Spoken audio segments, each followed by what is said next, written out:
Great news. Welcome to section 3 and prepare for our math framework.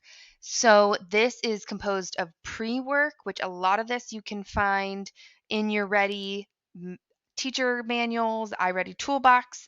A lot of this is out there for you.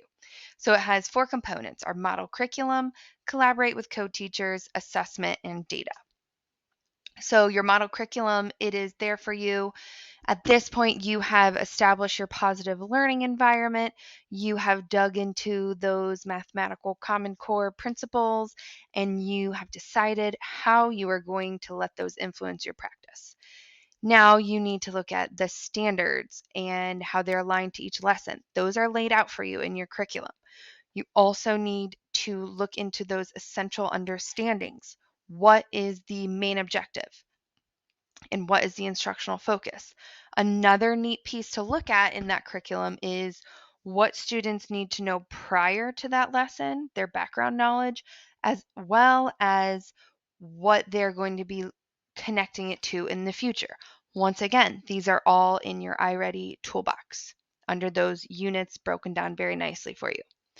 Also, a part of this process is the collaborate with your co-teachers and your team. Use those resources as well as your instructional coach. Your best assets are your colleagues. When you're planning this pre-work, you also need to think about your assessment piece. Don't think about it after the lesson has already occurred. Think about it before the lesson has even been presented to students. This is a backward design. Will you use a summative assessment? Will you use a formative assessment? Will you use technology to gather data efficiently? I know we use a lot of iReady data. You can also use a little more casual data and Learning Paths. I know through SplashLearn, IXL, Adapted Mind, Extra Math, ABC Mouse, and more. Please share those other math resources that you use, especially if it's a technology piece, because we do have that blended learning day in our new school calendar. You can also use just a simple exit ticket. Have students show what they know before they go to the next subject.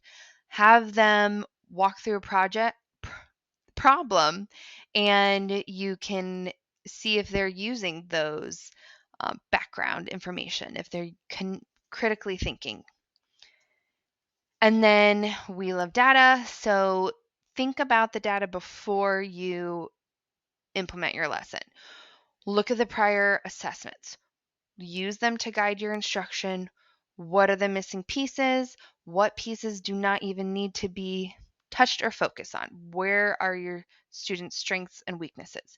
Use that diagnostic data to really dig into your class makeup. Use those 3D forms and then chronic reteach students.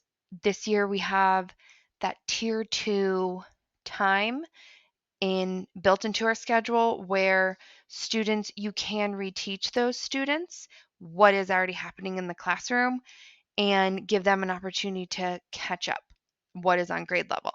Tier 3 intervention, what is below grade level, happens at a different time, but it also uses this important data piece to inform that practice.